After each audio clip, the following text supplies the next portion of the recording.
उत्तराखंड में बढ़ रहे गौकशी के मामले, विधायक विनोद चमोली ने जताई चिंता, टास्क फोर्स के गठन की उठी मांग, दून एसएसपी ने किया इनकार। उत्तराखंड में गौकशी की वारदातें थमने का नाम ही नहीं ले रही हैं। आए दिन किसी न किसी क्षेत्र से इस तरह के मामले सामने आ रहे हैं जिसने चिंता बढ़ा दी। पिछले दिनों शहर में गौकशी के मामले सामने आने के बाद हिंदू संगठन के लोगों ने जोरदार हंगामा किया, तो वहीं अब इस मामले में लगाम लगाने के लिए धर्मपुर से बीजेपी विधायक ने टास्क फोर्स के गठन की मांग की है। विधायक विनोद चमोली का कहना है कि इस तरह की गौकशी के आरोपियों की अरेस्टिंग के लिए एक टास्क फोर्स बननी चाहिए, जिसके लिए वो सीएम पुष्कर सिंह धामी से भी बात करेंगे। साथ ही विधायक ने इन घटनाओं को निकाय चुनाव से जोड़ते हुए कहा है कि दूसरा पक्ष माहौल खराब करने की कोशिश कर रहा है। गौहत्या किसी भी कीमत पर बर्दाश्त नहीं की जा सकती। परसों भी एक घटना घटी, उसके बाद कल एक नंदी काट दिया गया, और वो भी ऐसे स्थान पे काट दिया गया जहाँ पर हम अटल जी का पार्क बना रहे हैं अटल जी के नाम से। तो इसको लेकर बड़ा आक्रोश क्षेत्र में रहा। कल वहाँ जाम भी हुआ, मुझे मौके पे जाना पड़ा, और मैंने फिर एसएसपी से भी बात की और मुख्यमंत्री से भी बात की, और उसका परिणाम यह है खैर कि कल रात 2 लोग गिरफ्तार हुए हैं। लेकिन मैंने इनको कहा है कि एक टास्क फोर्स बनाकर जो भी इस तरह की कार्रवाई कर रहे हैं, इसको बाकायदा रेड होनी चाहिए, इसका सर्च होना चाहिए, और जो लोग इस तरह के अपराधों में लिप्त हैं पहले से, उनके ऊपर में कोई ठोस कार्रवाई होनी चाहिए, चाहे वो गैंगस्टर की हो, चाहे गुंडा एक्ट की हो। लेकिन ये लोग शिक्षकों के पीछे होने चाहिए, किसी भी कीमत पर ये बर्दाश्त की योग्य नहीं। निश्चित तौर पर, क्योंकि इस समय जिस तरह की घटनाएं हुई, लगातार 2 घटनाएं हुई, एक दिन पहले घटना हुई, फिर दूसरे दिन घटना हुई, तो कहीं ना कहीं सांप्रदायिक माहौल बिगाड़ने का प्रयास हो रहा है यहाँ पर। और ये तो समझदारी के हमारे सरकार ने और हमारे कार्यकर्ताओं ने परिचय दिया है कि उस माहौल को किस तरह संभाल लिया गया। लेकिन जो दूसरा पक्ष है, जो इस तरह की घटनाओं का अंजाम दे रहा है, वो चाहता है कि शहर का माहौल बिगड़े, लेकिन हम इसमें सख्ती करेंगे, ऐसे लोगों को छोड़ेंगे नहीं। पिछले दिनों राजधानी देहरादून के हरबंजवाला टी स्टेट के पास हुई गौकशी की सूचना पर हिंदूवादी संगठन के कार्यकर्ता वहां पहुंचे और जमकर हंगामा काटा, साथ ही चक्का जाम भी किया। उस दौरान हिंदू संगठन के अध्यक्ष विकास वर्मा ने भी टास्क फोर्स बनाने की मांग की।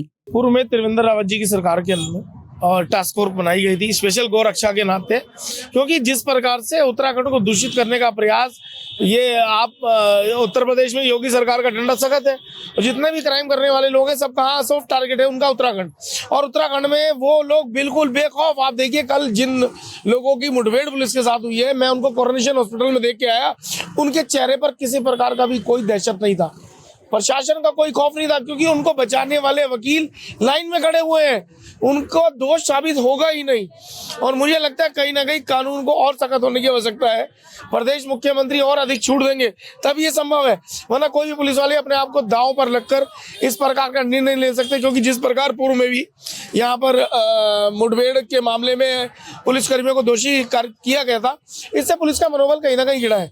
तो मेरा मानना है कि प्रदेश मुख्यमंत्री सख्ती से सख्ती करने के लिए पुलिस प्रशासन को करेंगे, तभी इस प्रकार की गौ हत्या रुकेगी, वरना आप ये देखिए अनवरत चलता रहेगा, अंत में कुछ नहीं होगा। हिंदू समाज सड़कों पर उतरेगा, आंदोलन करेगा, घेराव करेगा, लेकिन गौ हत्या को किसी न किसी प्रकार से रुकवाएगा। उधर एसएसपी का कहना है कि किसी भी तरह की गौकशी के लिए टास्क फोर्स की आवश्यकता नहीं है, पुलिस लगातार गौकशी पर कार्रवाई कर रही है। देखिए, जो बेसिक जो पुलिस का काम है, जैसे आपने देखा होगा इस विगत 1 साल में हमने 35 ऐसे गौ तस्करी में जो लिप्त थे या गौवंशी क्रूरता में लिप्त थे, उन सबकी गिरफ्तारी भी सुनिश्चित की गई, और इसमें जितने भी ऐसे कोई मामले अगर आते हैं तो तत्काल उस पर पुलिस कार्रवाई भी करती है। तो इसमें कोई अलग फोर्स की आवश्यकता ना होगा। मुझे लगता है कि ज्यादा जो पब्लिक के साथ जो इन्फॉर्मेशन आती है, जो और विभिन्न संगठनों से इन्फॉर्मेशन आती है और लोग भी बताते हैं, वो ज्यादा हम इसको और अच्छा करेंगे, जिससे कि ऐसी कोई सूचना प्राप्त होती है तो हम तत्काल पुलिस उस पर एक्शन कर ले।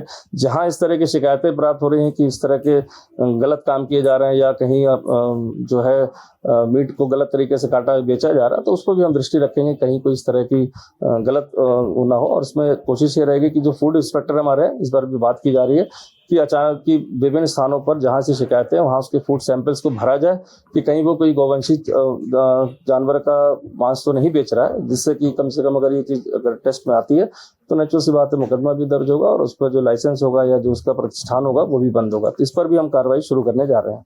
तो आपने सुना, एसएसपी ने साफ तौर पर कहा है कि टास्क फोर्स बनाने की जरूरत नहीं है। ऐसे में अब देखना होगा कि पुलिस आखिर कैसे इन वारदातों पर लगाम लगाती है।